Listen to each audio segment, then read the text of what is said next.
Hello मेरे प्यारे बच्चे, आप कैसे हो। Welcome back to my channel. मैं हूं खैरुल और आज हम लोग पढ़ने वाले हैं जो स्क्रीन में आपको दिख रहा है centre of mass rapid revision course for NEET and JEE 2020 के लिए, जो आज मैंने अलग तरीके से आपको पढ़ाने का सोचा है, तो इसीलिए ऐसा टाइप का वीडियो मैंने बनाया। आप मेरे को बताइएगा ये वीडियो से आपको ज़्यादा समझ में आता है या पुराने जो मैंने बोर्ड पे लिख के बताता था वो वाला ज़्यादा समझ में आता है। ज़रूर मेरे को बताना, क्योंकि ये मैंने नया तरीका अपनाया, उसमें थोड़ा इधर उधर हो सकता है ना, तो कोई बात नहीं। जैसे कि आप जानते हो, हम लोग रैपिड रिवीजन कोर्स में प्रीवियस ईयर में आने वाला या आगे आने वाला सालों में आ सकता है ऐसा टाइप का सारे कॉन्सेप्ट हम इस रैपिड रिवीजन कोर्स में बहुत ही जल्दी इसको कंप्लीट कर लेते हैं, जैसे रिवाइज कर लेते हैं बहुत ही तुरंत। तो इस जो रैपिड रिवीजन कोर्स है आज हम लोग पढ़ने वाले हैं, जो सेंटर ऑफ मास है, ये बहुत ही इंपॉर्टेंट है। इसमें आपको हर साल एक मिनिमम एक क्वेश्चन आपको पूछता है, तो this topic is very important for you guys, जिस नीट एंड जेई मेंस का बात कर रहा हूं, है ना। तो ये जो हमारा रिवीजन कोर्स है, इसमें हम लोग पूरा सेंटर ऑफ मास को कवर कर लेंगे। अभी इंस्टेंट आधा घंटे के अंदर हम लोग इसको कंप्लीट कर लेंगे। अगर वीडियो पसंद आए तो आप जरूर लाइक करिएगा, कोई डाउट होगा तो कमेंट करिए और दोस्तों के साथ जरूर शेयर करिएगा और सब्सक्राइब करने ना भूलिएगा अगर आप नए इस चैनल पे, है ना। जैसे अगर पुराने वीडियो जो मैंने आपको पढ़ाया था वो सारे रैपिड रिवीजन कोर्सेस, जैसे मैंने 11th का कुछ कोर्सेस कराया, 12th का भी कुछ कोर्सेस कराया, अगर वो देखना चाहते हो तो आई बटन क्लिक करके उसको आप देख सकते हो। तो आज का जो लेक्चर है वो शुरू करते हैं। चलिए शुरू करते हैं।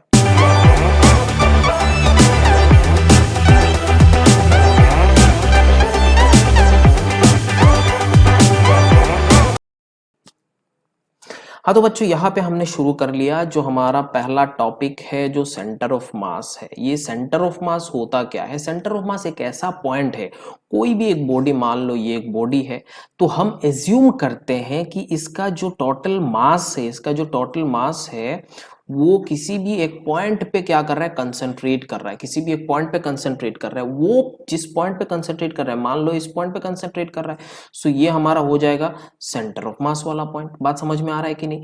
तो यही सिचुएशन को लेके हम आगे बढ़ेंगे। जो सेंटर ऑफ मास होता क्या है, जैसे मैंने अभी अभी आपका डेफिनेशन बता दिया, तो हम यहाँ पे रैपिड रिवीजन कर रहे हैं उसका डेफिनेशन का हमें जरूरत नहीं है फिलहाल। फिर भी हम इसमें देखते हैं थोड़ा अलग अलग टाइप का कुछ पॉइंट्स। जैसे पहला हो गया centre of mass of a two body system.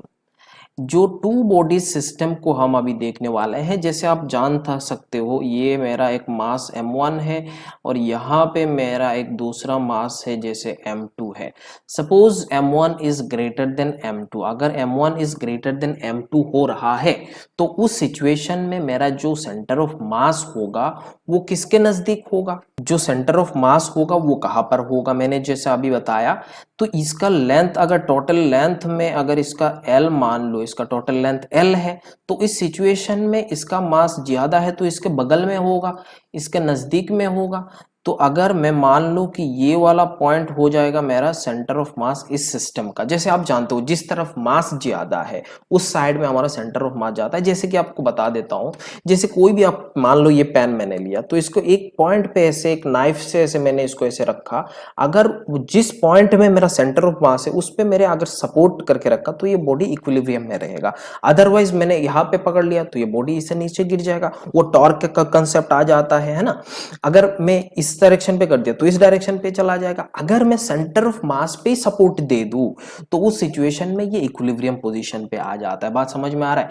तो टू बॉडी सिस्टम है, तो उस टू बॉडी सिस्टम में जो भी सेंटर ऑफ मास हम निकालते हैं, मान लेते हैं ये मेरा x1 है और ये मेरा x2 डिस्टेंस है उस सेंटर ऑफ मास वाले पॉइंट से।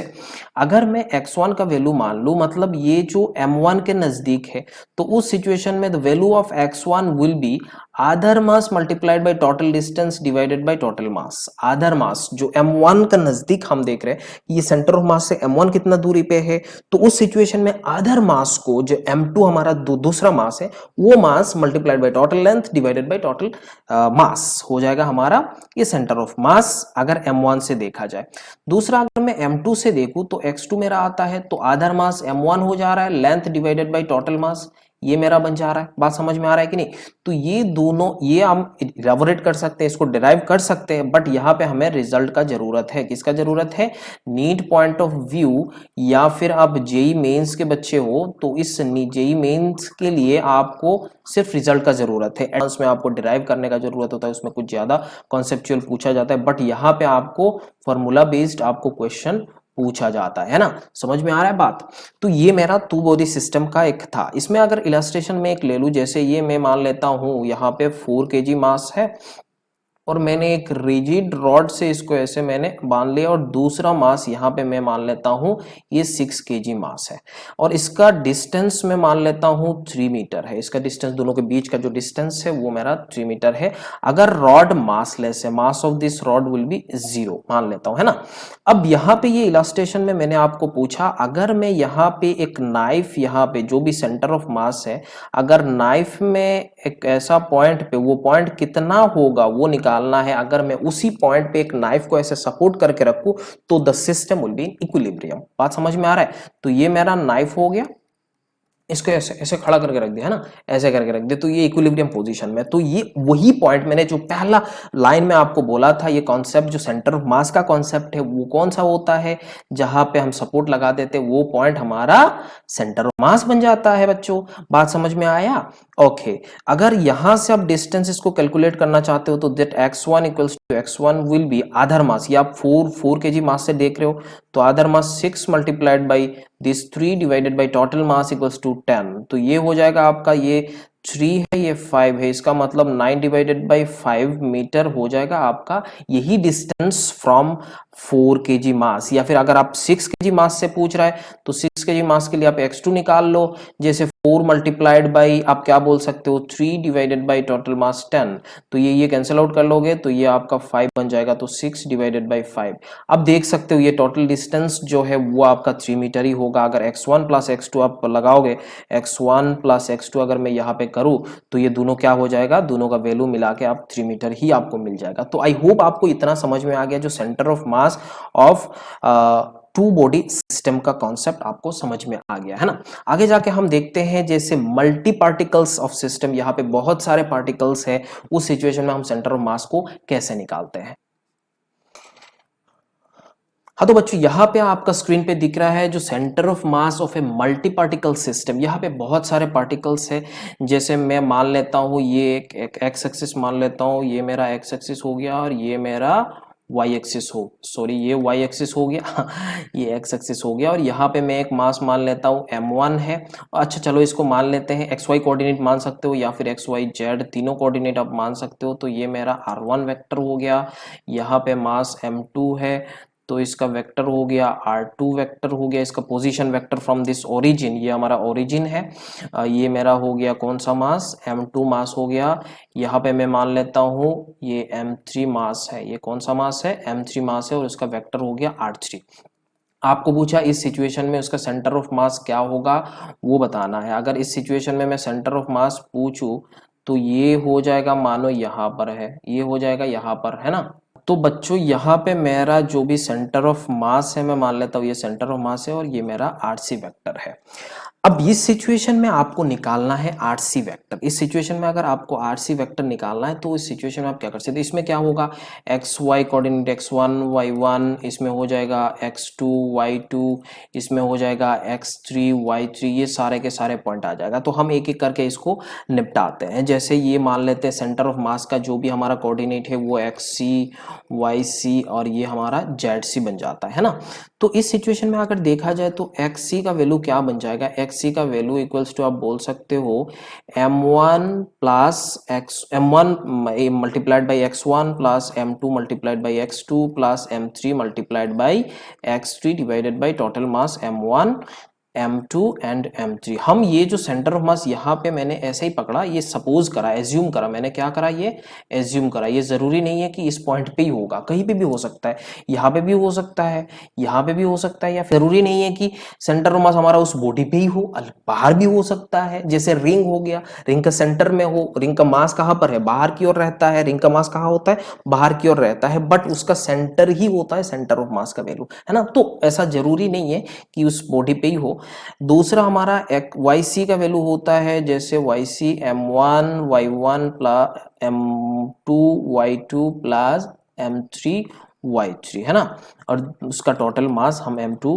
M3 M4 ऐसा कर लेते हैं, जितना मास हो जाता है उस हिसाब से हम इसको लिख लेते हैं। जैसे ये हो गया आपका M1 Z1 plus M2 Z2 plus M3 Z3, ये हो गया M1 plus M2 plus M3 and so on, ऐसा करके जितना भी टोटल मास होगा वो सारे के सारे मास को हम इसमें इंक्लूड करते हैं।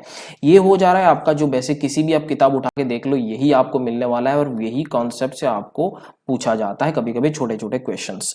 या फिर अगर आप यहाँ पे वेक्टर लिखना चाहते हो जो RC वेक्टर है तो सिंपल है, उसमें भी वही करना है। एक्चुअली ये जो हमारा RC वेक्टर से इसको हमने बनाया, ये RC वेक्टर ये क्या होता है, XC I cap plus YC J cap plus आपका ZC K कैप। तो इस हिसाब से आपका जो इस डायरेक्शन पे X डायरेक्शन पे Y डायरेक्शन पे Z डायरेक्शन पे सारे को एक साथ करें तो हमने X1 XC YC and ZC ये सारे निकाला। तो इसमें क्या होगा, M1 R1 vector plus M2 R2 vector plus M3 R3 vector divided by M1 plus M2 plus M3। तो ये सारे हमारा कॉन्सेप्ट आ जाता है, यही कॉन्सेप्ट आपको जरा याद करके रखना है। एक्चुअल में जो मैंने ऊपर में लिखा उसको हम लोग बोलते हैं मास मोमेंट। ये मास मोमेंट एक बहुत ही इंपॉर्टेंट कॉन्सेप्ट है, मैं अभी आपको डिस्कस करने वाला हूँ। मास मोमेंट क्या है, मास मोमेंट जो कॉन्सेप्ट है उसे बहुत ही आसानी से फर्स्टेस्ट तरीके से आप इसको सॉल्व कर सकते हो। लाइटनिंग स्पीड से इतना जल्दी आप इस कोई भी सेंटर ऑफ मास वाला प्रॉब्लम को आप सॉल्व कर सकते हो। तो आगे जाके हम लोग इसको देखेंगे। तो ये हमारा दूसरा हो गया जो centre of mass of a multi particles system. इस मल्टीपार्टिकल सिस्टम में हमने जैसे हमारा सेंटर ऑफ मास निकाला जाता है वो निकाल लिए है ना। अब यहाँ पे और एक चीज देखते हैं जो कॉन्सेप्ट ऑफ मास मोमेंट। ये कॉन्सेप्ट ऑफ मास मोमेंट ही बहुत ही ज्यादा इंपॉर्टेंट है, जो एक्चुअल में होता है मैं आपको यहाँ पे बता देता हूँ। अब जो मास मोमेंट है वो एक वेक्टर क्वांटिटी है। क्या है, ये एक वेक्टर क्वांटिटी है। अगर ये वेक्टर क्वांटिटी है तो ऑब्वियस बात है मास मोमेंट का भी एक वेक्टर होगा, जिसको हम लोग जेड से, कैपिटल जेड से डिनोट करते हैं। जेड इक्वल्स टू होता है हमारा mass into the position vector of that particle, mass into position vector of that particle। यहाँ पे हमारा होता है मास, ये m होता है मास ऑफ पार्टिकल, और जो भी हमारा ये r वेक्टर है वो होता है पोजीशन वेक्टर ऑफ पार्टिकल। क्या होता है, पोजीशन वेक्टर ऑफ पार्टिकल। तो ये जो हमारा r वेक्टर के कारण हो रहा है तो इसीलिए ये हमारा हो जाता है एक वेक्टर क्वांटिटी। बात समझ में आ रहा है, मैं इनको थोड़ा चेंज कर लेता हूं तो बात ये समझ में आ गया इतना। अब जो सेंटर ऑफ मास क्या है, सेंटर ऑफ मास ऐसा होता है about centre of mass sum of mass moment of all particle is always zero. About centre of mass, अगर हम किसी सेंटर ऑफ मास के अबाउट देख रहे हैं, जैसे मैं यहाँ पे लिख देता हूं about centre of mass, about centre of mass sum of all mass moment, sum of all mass moment is always zero.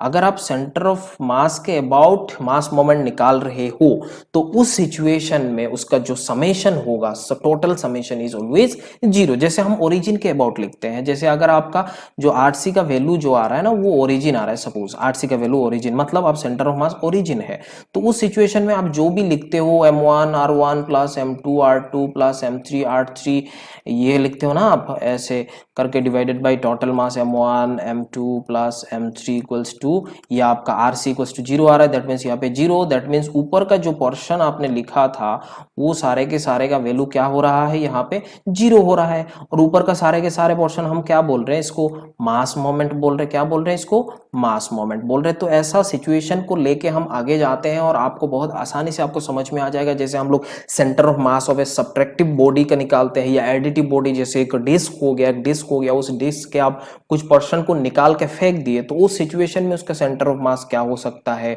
ये सारे चीज हम डिस्कस करने वाले हैं। और ये सारे के सारे जो प्रॉब्लम्स है सारे के सारे हम सॉल्व करेंगे इस मास मोमेंट के हेल्प से। आप देखते जाओ, बहुत ही आसानी से हम इसको सॉल्व करेंगे, आपको पता चल जाएगा कि कितना आसान है ये सारे चीज, है ना।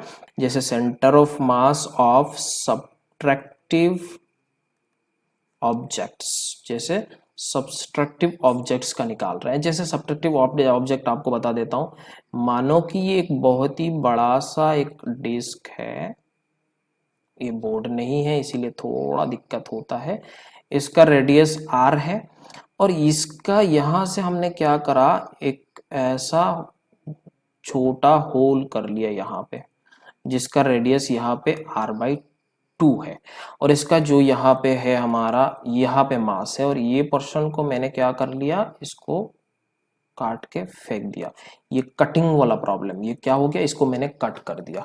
अब इसका टोटल मास यहाँ पे बचा। अब जैसे इनिशियली जब डिस्क हुआ करता था, अगर ये मेरा पॉइंट है, ओ पॉइंट है, अगर मैं देखूं ये ओ पॉइंट पे इनिशियली जब मैं डिस्क को नहीं काटा, उस सिचुएशन में इस O point will be the whole mass moment of, sorry, centre of mass, है ना। लेकिन अब यहां से क्या करें, यहां से इस वाले पोर्शन को काट करके निकाल फेंके, तो इस सिचुएशन में जो भी सेंटर ऑफ मास होगा, जो भी सेंटर ऑफ मास होगा, थोड़ा बहुत यहां पे आपको पता चल रहा है इस पोजीशन पे होगा। ऐसा क्यों, क्योंकि मास तो सारे के सारे इस साइड में हो गया, तो इसीलिए हम यहाँ पे बोलते हैं। और इस वैल्यू को अगर हम x मान लें, इस वैल्यू को अगर x मान लूं, तो मैं आगे जाके देखता हूं उसमें क्या क्या हो रहा है। इस x का वैल्यू हमें निकालना है, अगर O से कितना दूरी पे है, इस O से कितना दूरी पे है हमें वो निकालना है।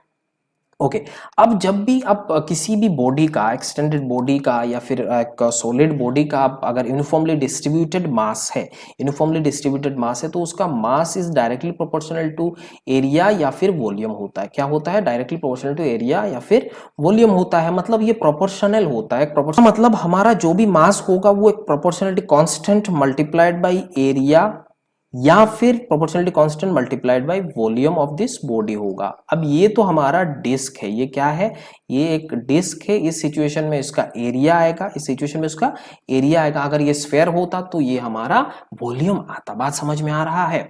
तो मैंने जब यहां से इस कट पोर्शन को काटा था, तो इसका मास मैं मान लेता हूं, मानो ये जो पॉइंट है उसका सेंटर है, ये मेरा सेंटर C1 मान लेता हूं। तो ये M1 का वैल्यू क्या हो जाएगा, C multiplied by pi r square divided by 4। ये बात आपको समझ में आ गया, क्योंकि आर जो इसका रेडियस है वो कितना है, आर डिवाइडेड बाई 2 है। बात समझ में आ गया। और दूसरा मास इसका मास है, ये मास टोटल मास इसका M2 हम मान लेते हैं। तो C मल्टीप्लाइड बाई ये वाला पोर्शन का एरिया, ये पोर्शन का एरिया क्या होगा, pi r square minus pi r square divided by 4।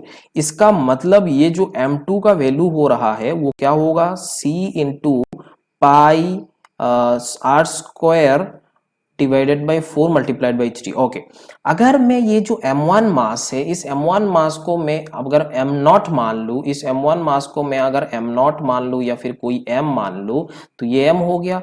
तो ये M2 का वैल्यू मेरा क्या बन जाएगा, 3M बन जाएगा। मैं आपको समझा रहा हूं इसीलिए थोड़ा टाइम लग रहा है, लेकिन ऐसा टाइम नहीं लगता है इसमें। तो ये हुआ।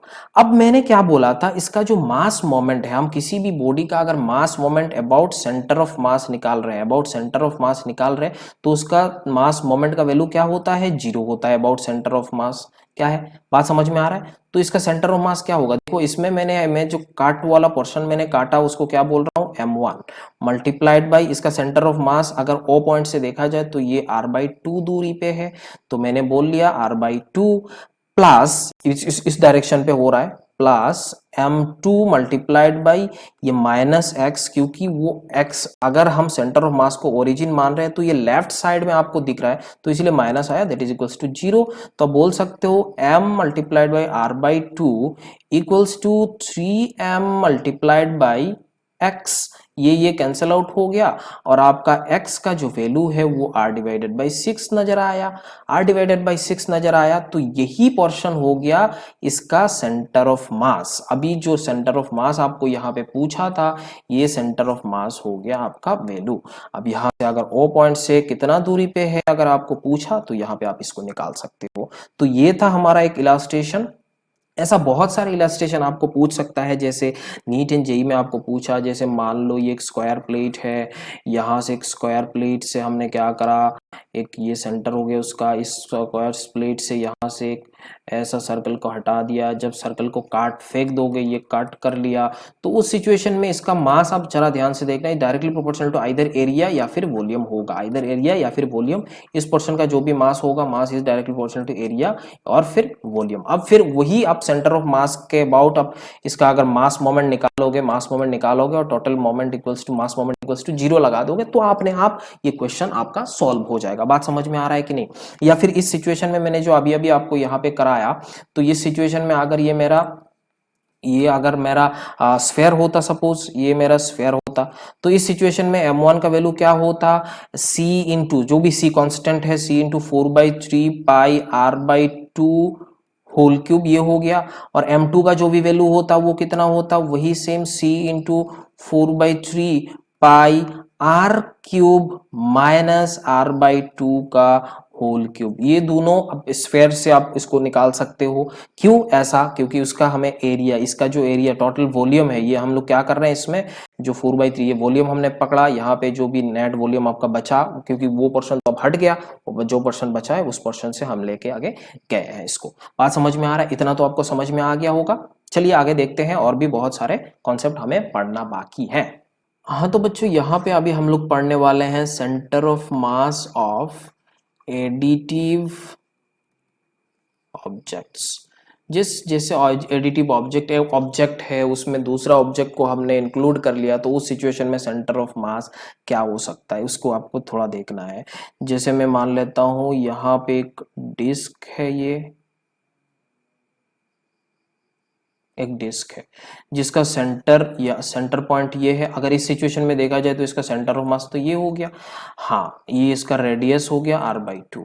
अगर मैं यहाँ पे एक छोटा सा मास, इसका मास अगर कैपिटल M पकड़ लो, तो इसका मास छोटा सा मास हो गया m है। अभी आपको पूछा कि इसमें जो ये दोनों पूरा सिस्टम का सेंटर ऑफ मास क्या होगा, ये पूरा सिस्टम का सेंटर ऑफ मास अभी पूछा, तो उस सिचुएशन में ये आपको एडिटिव वाला ऑब्जेक्ट हो गया, क्योंकि एक ऑब्जेक्ट के ऊपर दूसरा ऑब्जेक्ट है, तो उस सिचुएशन में आपको सेंटर ऑफ मास निकालना है। If m1 is greater than m2 है, if m1 is greater than m2, तो इस सिचुएशन में देखो इसका सेंटर ऑफ मास तो यहाँ पर है, ये मास यहाँ पे एक छोटा सा मास है, तो ये r2 दूरी पे, यहाँ r/2 दूरी पे हमारा यहाँ पे रखा हुआ है। तो इस सिचुएशन में आप आराम से देख लो, यहाँ पे इसका जो भी x हमें निकालना है, मान लेते हैं ये हमारा x दूरी पे, ये हमारा x दूरी पे, ये यहाँ पे मान लो ये वाला पॉइंट हमारा सेंटर ऑफ मास हो गया, अभी वाला पॉइंट जो पूरा सिस्टम का सेंटर ऑफ मास है, तो ये बन गया। अगर ये सिस्टम का मास हो गया, सेंटर ऑफ मास हो गया, तो हम x का वैल्यू लिख सकते हैं कि ये m से, ये m वाले पॉइंट से देख रहे हैं ना, m का इस डिस्टेंस, तो हम बोल लेंगे कि आधा mass multiplied by r/2 divided by छोटा m प्लस बड़ा m। तो ये हो गया आपका, इतना आसानी से ये कर लिया हमने, है ना। अगर यहाँ पे और एक ऑब्जेक्ट रख दिया होता, मान लो 3 ऑब्जेक्ट है, यहाँ पे 3 ऑब्जेक्ट्स, तो 3 ऑब्जेक्ट्स में क्या करना है, यहाँ पे और एक बड़ा सा बॉडी ऐसे रख दिया मान लो, तो उस सिचुएशन में भी क्या होगा, ये मान लो हमने मास m डैश रख दिया, तो इस सिचुएशन में भी इसका दोनों का मास करके, जैसे आपने मास मोमेंट जैसे करा था, उस सिचुएशन में आप इसको लेके आगे बढ़ सकते हो। आई होप इतना आपको समझ में आ गया, जो centre of mass of additive object का कॉन्सेप्ट आपको समझ में आ गया। अभी कुछ जो फ्लैट जियोमेट्रिकल फिगर हो गया, जैसे टी शेप्ड का हो गया या फिर आपका ई शेप्ड का हो जाता है, ये बहुत सारे हमने कॉन्सेप्ट आपको क्वेश्चन में पूछा जाता है, तो ये वगैरह वगैरह हम अभी देखने वाले हैं। कुछ यहाँ पे हमें देखना है, ये जो टी शेप्ड का है, वाई डायरेक्शन हो गया, ये हमारा एक्स डायरेक्शन हो गया, इसका इस मास का जो सेंटर ऑफ मास है वो कितना होगा। अभी यहाँ पे क्या करना है, देखो इस सिचुएशन में हम दो अलग अलग बॉडी बना लेते हैं इसको, ये एक बॉडी हो गया और ये वाला हमारा दूसरा बॉडी हो गया। इस बॉडी को हम 1 मान लेते हैं, इस बॉडी को हम 2 मान लेते हैं। बात समझ में आ रहा है कि नहीं, बोलो भाई। अगर बात समझ में आ गया तो अच्छी बात है, नहीं आया तो दोबारा पूछ सकते हो। अभी यहाँ पे इसका एक मास होगा, जैसे m1 हो गया, m1 equals to c into जो भी हमारा कांस्टेंट होता है, ये सरफेस है, फ्लैट शेप्ड है, तो इस सिचुएशन में c इंटू, या फिर हम अगर इस c का वैल्यू 1 पकड़ ले, यूनिटी पकड़ के कर सकते हो, क्योंकि वैसे ही ये डिवाइड जब करूंगा वो कैंसिल आउट हो जाएगा, तो इसका यूनिटी हम कांस्टेंट हम यूनिटी मान लेते हैं, इसमें कोई शक वाली बात नहीं है। तो या फिर c मल्टीप्लाइड बाय बोल सकते हो, इसका एरिया कितना है, a 5a इंटू ए, तो 5a स्क्वायर हो गया। अगर इसका बॉडी का देखूं तो m2 का हो गया c इंटू 4 इंटू ए इंटू ए स्क्वायर, तो ये हो गया इसका मास, इसका मास। अब देखो इसका जो हमारा ये जियोमेट्रिकल फिगर जो होता है ना, उसका सेंटर पे सेंटर ऑफ मास होता है, इसका सेंटर हो गया ये, तो ये सेंटर इस एक्सिस से कितना दूरी पे है, पहले ये ट्वाइस a दूरी पे था और ये छोटा पोर्शन का डिस्टेंस a है, तो हम बोल सकते हैं ये 2a प्लस a/2 दूरी पे है। बात समझ में आ रहा है। और ये इस सरफेस से ये जो नीचे हमारा x पोर्शन है, इस x से कितना दूरी पे है, 4a प्लस a/2 अगेन, ये y का वैल्यू है। ये इसको हम बोल सकते हैं y1 और इसको मैं बोल लेता हूँ x1 क्योंकि x पहला वाला बॉडी है। दूसरा बॉडी पे देखो इसका ज्योमेट्री यहाँ पे अगर देखा जाए तो ये y2 का वैल्यू हो जाएगा ट्वाइस a, क्योंकि ये इसका जो जियोमेट्रिक है सेंटर, जियोमेट्रिक सेंटर x पे y डिस्टेंस, जो y डिस्टेंस है वो 2a है। अगर मैं y एक्सिस से देखूं तो ये वाला डिस्टेंस हो जाएगा 2a प्लस a बाई 2। अभी आपको क्या करना है, वही सेम कॉन्सेप्ट आपको लगाना है, जो आपका x का वैल्यू निकालना है, x equals to m1 x1 plus m2 x2 divided by total mass m1 plus m2। yc का वैल्यू अगर आप निकालना चाहते हो तो again m1 y1 plus m2 y2 plus divided by m1 plus m2, ये दोनों को करके आप इसको निकाल सकते हो। तो आपको यहाँ से x y कोऑर्डिनेट मिल जाएगा और ऐसे ही आपको क्वेश्चन में आपका जो ऑब्जेक्टिव है, जो आपका मेन मोटिव है, जो निकालने वाला काम है, तो सबसे पहले सब सारे बॉडी का जो जियोमेट्रिक सेंटर है, जो जियोमेट्रिक सेंटर है वो निकालो और वही जियोमेट्रिक सेंटर हमारा हो जाएगा centre of mass of each body, centre of mass of each body जैसे आपने अरेंज करा था। उसके बाद आपको क्या करना है, नेट सेंटर ऑफ मास निकालना है, एक्सी का वैल्यू, जो एक्सी का वैल्यू आप मास moment divided by total mass, mass moment divided by total मास करोगे तो आपका एक्सी एंड वाईसी का वैल्यू निकल जाएगा और आपका क्वेश्चन आसानी से हो जाएगा। जैसे ई शेप का होता है, जैसे मान लो ये ई शेप का हो गया, ऐसे टाइप का कभी कभी आपको ऐसा क्वेश्चन पूछ लेता है। जैसे ई शेप का आपको पूछ लिया तो ये वाई एक्सिस हो गया, ये एक्स एक्सिस हो गया, इसका दूरी मान लो 3a है, ये a है, ये a है, ये वाला डिस्टेंस भी a है, इसका ये डिस्टेंस भी a है, ये डिस्टेंस a है, ये डिस्टेंस a है, ये a है और ये टोटल ये तो 3a है, तो ये वाला बीच वाला है, तो इसका भी सेंटर ऑफ मास आप निकाल सकते हो आसानी से। ये टोटल इसका जो हाइट है वो 5a है। तो ये आपका होमवर्क मैं दे देता हूं, वो आप करके देख लेना, चेक कर लेना, कोई भी किताब में आपको मिल जाएगा। आंसर पहले निकालना, आपको आंसर निकालना, उसके बाद आपको चेक करना है ना, उसके बाद चेक करना, पहले चेक नहीं करना है। तो आई होप ये जो centre of mass of flat object वो आपको समझ में आ गया आई थिंक। दूसरा हम लोग पढ़ने वाले हैं जैसे centre of mass of continuous extended body. तो continuous extended body, extended bodies के बारे में हम पढ़ेंगे, ये हमारा 7 पॉइंट हो गया। जैसे मैं मान लेता हूं ये मेरा एक बॉडी है, ये एक वाई एक्सिस हो गया, ये एक्स एक्सिस हो गया और यहाँ पे जेड एक्सिस भी बोल सकते हो, यहाँ पे जेड एक्सिस भी बोल लो, कोई शक वाली बात नहीं है।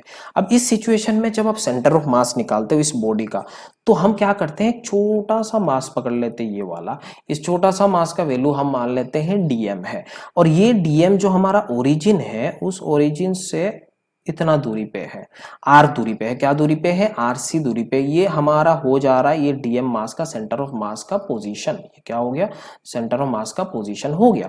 अब अगर आपको ये आरसी करना है, टोटल आरसी आपको निकालना है पूरा बॉडी का, तो उस सिचुएशन में आपको क्या करना है, DM multiplied by r vector divided by total mass जो डीएम हो रहा है। तो इसको आप ऐसे लिख सकते हो 1/m integration DM are vector. बात समझ में आ रहा है।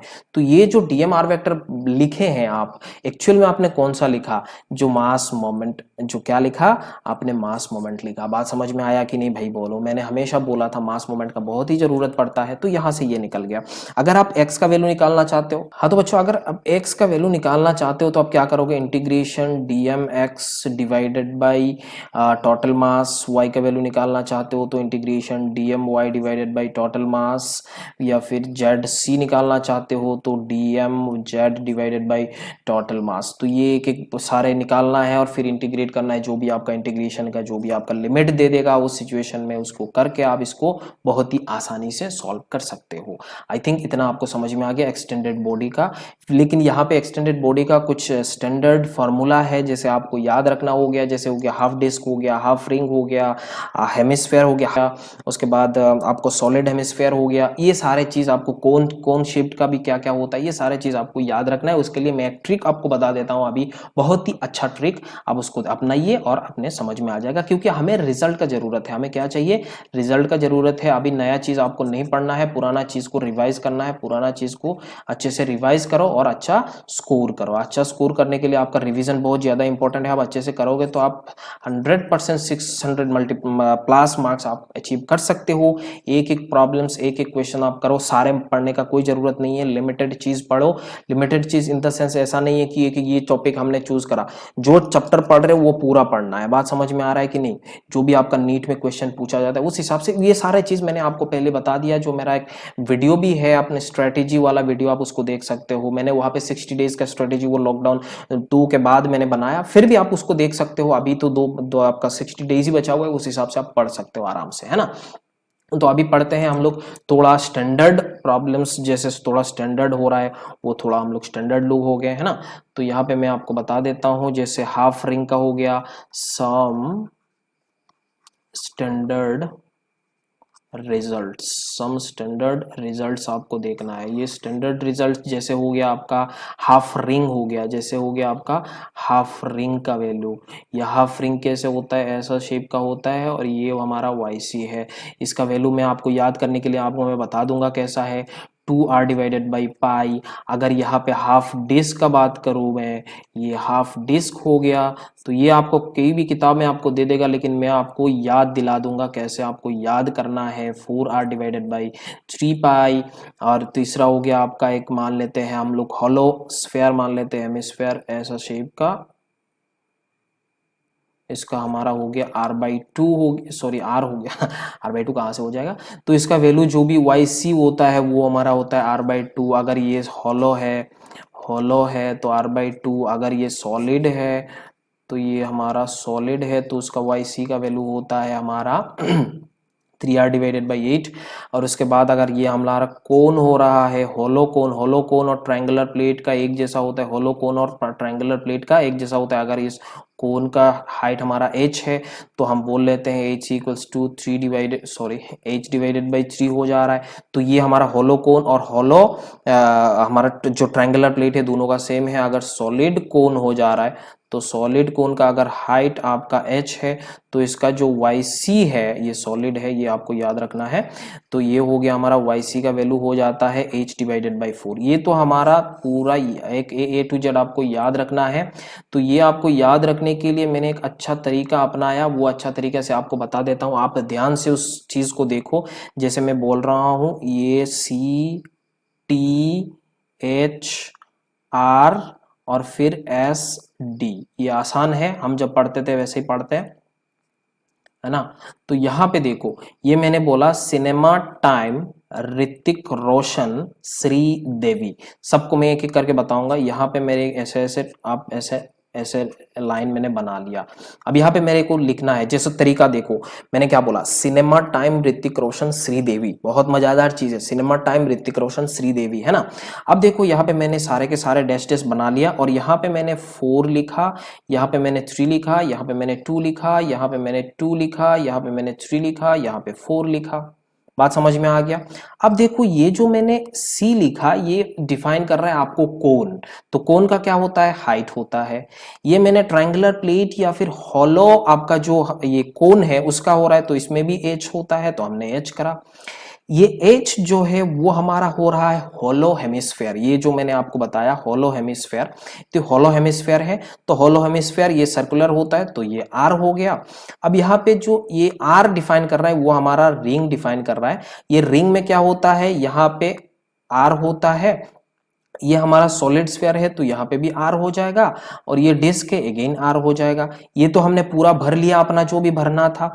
फिर यहाँ पे आपको लिखना है ये जो ये रिंग S&D, R/S&D पे नीचे लिखना है पाई, उसके बाद आपको 8 और फिर 3 पाई। ये देखो ये 8 जो है ना ये 2 पाई लगभग 2 पाई के बराबर है, तो इसका मतलब पाई 2 पाई 3 पाई। आपको याद रखने के लिए मैं बोल रहा हूँ पाई 2 पाई 3 पाई। पहले सबसे पहले क्या है 4 3 2 2 3 4, उसके बाद जो भी आपका रेडियस वर्डियस जो भी है वो लिख लिया। उसके बाद आपको पाई 8 3 पाई, मतलब पाई 2 पाई 3 पाई, 2 पाई के आसपास है 8। तो बात समझ में आ रहा है। तो आपको याद रखने के लिए क्या करना है, ये C for cinema, T for time, H for Hrithik Roshan, R for H for Hrithik, R for Roshan और S फॉर श्री, और ये देवी हो गया। बात समझ में आ गई। ये आसानी से आप याद कर सकते हो, ये आसानी से याद करना, बहुत लोग ये याद करते हैं, ऐसा टाइप का मैंने भी सीखा है ना, मैंने भी इसको सीखा है। कोई बात नहीं, अब इसको देख लेना, आपको फायदा होने वाला है। तो ये आपको रिजल्ट का जरूरत है, ये किसका जरूरत है, ये आपको रिजल्ट्स का जरूरत है। आप रिजल्ट देखो और आसानी से उसको क्लियर कर लो। आपको रिजल्ट का जरूरत होता है। ये कैसे रिजल्ट को इस्तेमाल करा जाता है वो मैं आप एक इलस्ट्रेशन के हेल्प से आपको मैं बताने वाला हूं, अभी इंस्टेंटली बता दूंगा जल्दी जल्दी में। जैसे हमारा हो गया centre of mass of composite body, जैसे हमारा हो गया 8th centre of mass of composite body. जैसे मैं आपको बता देता हूं, मानो कि यहाँ पे एक कोन है, यहाँ पे मैंने क्या बनाया, एक कोन बनाया, और उसका कोन का जो रेडियस है वो r है, और मैंने यहाँ पे उसका कोन के नीचे एक ऐसा स्फेयर भी बना लिया, सॉलिड स्फेयर है ना, सॉलिड हेमिस्फेयर। अब अगर इस कोन का मैं रेडियस जो h है वो मैं सॉरी हाइट जो है वो मैं h मान लेता हूँ, और ये जो हमारा इसका भी रेडियस r है। आपको यहाँ पे पूछा कि इसका सेंटर ऑफ मास कितना होगा, आपको यहाँ पे क्या पूछा, इसका सेंटर ऑफ इस सिस्टम में सेंटर ऑफ मास कितना होगा। तो अब ऐसा देखो, हम ये एक बॉडी हो गया, इस बॉडी का एक मास हो जाएगा, इस बॉडी का दूसरा मास हो जाएगा, इस बॉडी को हम m1 मान लेते हैं, और m1 जो भी हमारा मास है वो किस पे डिपेंड कर रहा है, ये सॉलिड है तो वॉल्यूम पे, तो ये आधा है, तो 2/3 पाई r क्यूब हो गया इसका मास। अगर यहाँ पे c मैंने यूनिटी पकड़ा, c मैंने क्या पकड़ा, c इक्वल्स टू 1, इसका मास जो है m2, वो m2 क्या हो जाएगा, वही c equals to 1 multiplied by 1/3 pi r square into h, इसका वॉल्यूम हो गया। ओके, अब यहाँ पे मेरे को क्या करना है, ये जो इस पॉइंट से, ये मेरा ओ पॉइंट है, इस पॉइंट से इतना नीचे, क्योंकि हम अभी अभी जो देखे हैं प्रीवियस स्लाइड में, जो हमारा हेमिस्फेयर है उसका जो सेंटर ऑफ मास YC होता है, इसको मैं Y1 मान लेता हूं, तो YC कितना होता था, 4r डिवाइडेड बाई 3 पाई, ये हो रहा था, और कोन का मैं देख रहा था ये y2 equals to h divided by 4 हो रहा था। तो इसका सेंटर ऑफ मास ये हो गया, इसका सेंटर ऑफ मास ये हो गया। बात समझ में आया। तो आपको क्या निकालना है, RC या फिर YC निकालना है, तो अब लिखना क्या है, m1 मल्टीप्लाइड बाई y1, और यहाँ पे y1 नीचे है, तो अब यहाँ पे y1 का वैल्यू जब पुट करोगे तो ये माइनस के साथ पुट करना है, plus m2 into y2 divided by m1 plus m2। अगर मैं यहाँ पे c भी पुट कर लेता, यहाँ पे अगर मैं सी भी पुट कर लेता, तब भी यहाँ पे यहाँ इधर से सी, इधर से सी, इधर से सी, ये यहाँ पे सी, यहाँ पे सी, ऊपर नीचे वाला कैंसिल आउट हो जाता। तो बात समझ में आ रहा है। तो यहाँ से आपका YC का वैल्यू निकल जाएगा, आप आराम से उसको कर लेना, ये आपका असाइनमेंट है, तो अब इसको कर लेना। यही आपका फंडा है, मेन कॉन्सेप्ट जो है मैंने आपको बता दिया, यही कॉन्सेप्ट होता है। आगे जाके हम और भी चीज पढ़ने वाले हैं, जैसे displacement of centre of mass of A system हो गया, ये सारे चीज आपको जरूरत पड़ता है, उसको हम पढ़ते हैं अभी। अब मेरे साथ जुड़े रहो। जो 9th पॉइंट हो गया हमारा, displacement of centre of mass of a system.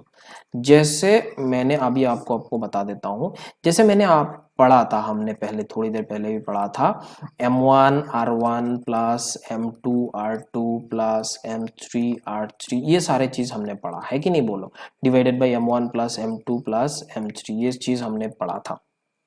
Actual में यहाँ पे हम क्या कर रहे हैं, ये जो हमारा रिजल्ट है, ये सेंटर ऑफ मास का पोजीशन वेक्टर है, ये किसी बॉडी का जो जियोमेट्रिक सेंटर ऑफ मास है उसका पोजीशन है फ्रॉम ओरिजिन, ये सारे हम देख रहे हैं ना।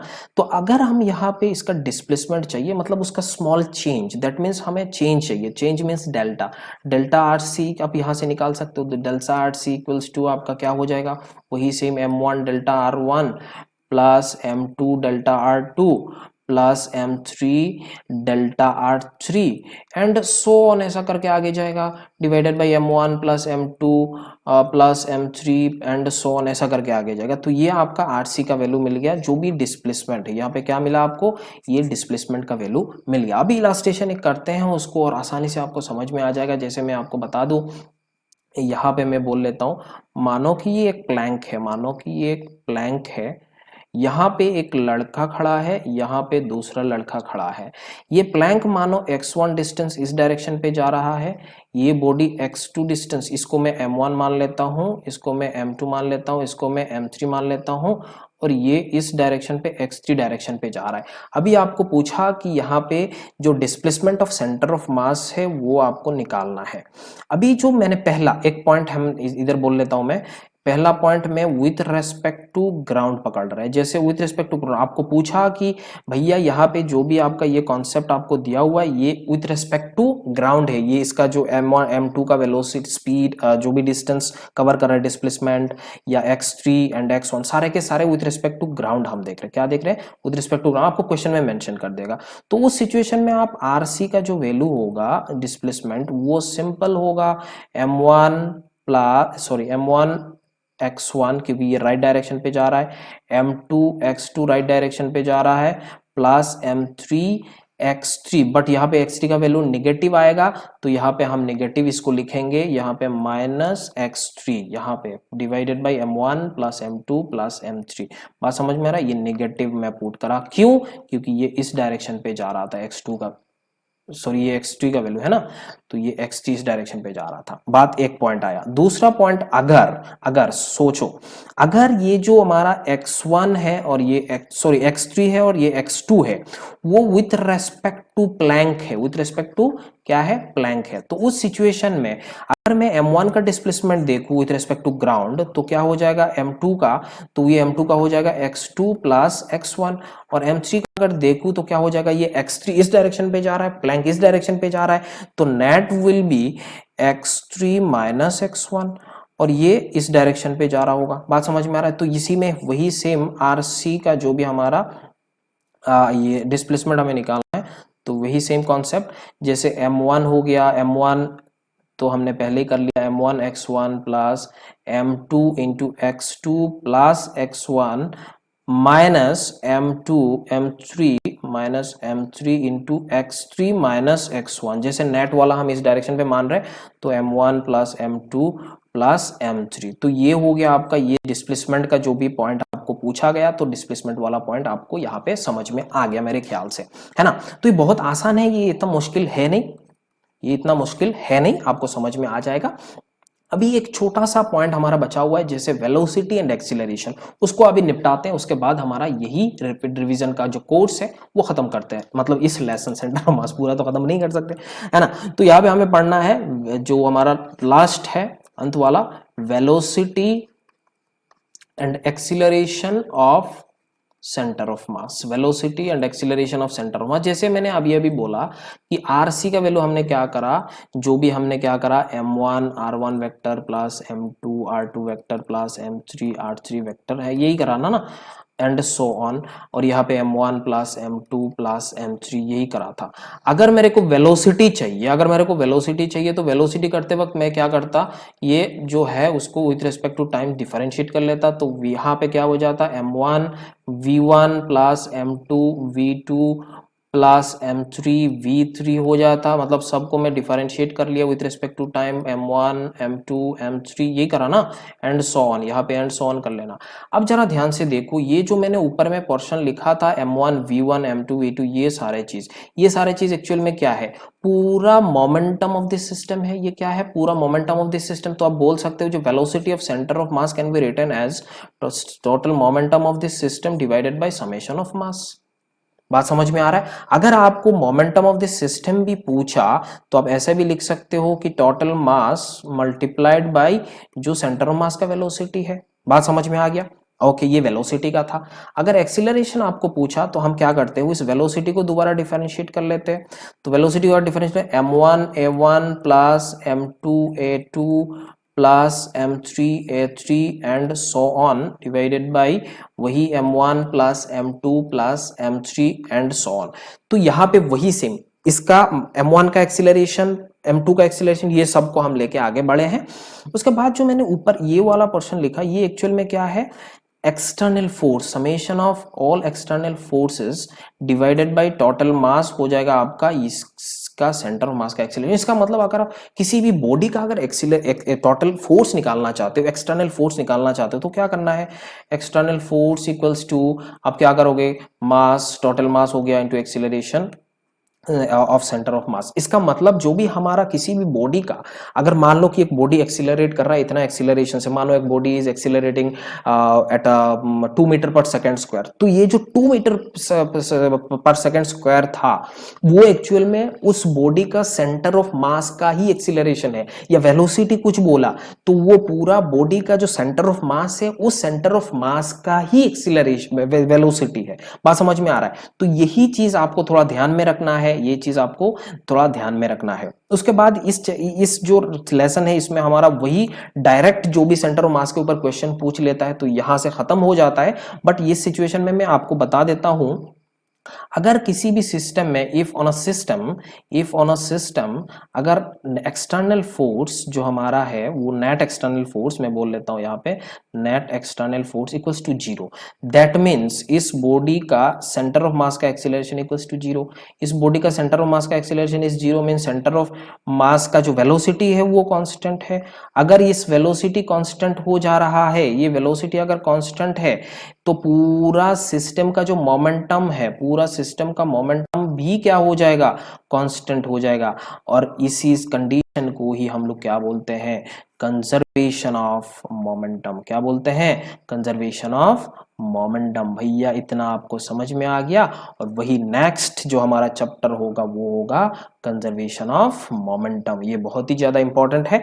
अब डायरेक्ट जो सेंटर ऑफ मास के ऊपर आपको क्वेश्चन पूछ लेता है, तो ये मैंने आपको जितना कॉन्सेप्ट आपको बता दिया इस चैप्टर में, इस लेसन में, वो सारे कॉन्सेप्ट इससे बाहर आपको नहीं पूछेगा डायरेक्ट सेंटर ऑफ मास के ऊपर क्वेश्चन।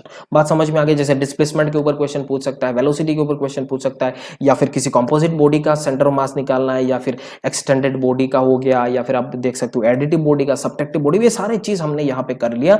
आई होप आपको इतना समझ में आ गया। अगर समझ में ना आए, कुछ प्रॉब्लम है, तो आप कमेंट करके बता सकते हो, या फिर मेरे को FB, इंस्टा, टेलीग्राम कहीं पे भी आप मेरे साथ जोड़ सकते हो। अभी जो मैंने यहाँ पे आपको पढ़ा है, ये आपको मजा आया, ये समझ में आया अच्छे से, या ये वाला इससे ज्यादा बेहतर हमारा बोर्ड वाला था जो पीछे बोर्ड लगाया हुआ है, वो वाला बोर्ड में ज्यादा पढ़ाना, अगर आपको अच्छा लगता है तो मेरे को आप जरूर कमेंट करके बताइएगा। फीडबैक का जरूरत है, उसका इंतजार रहेगा। Thank you so much, bye bye.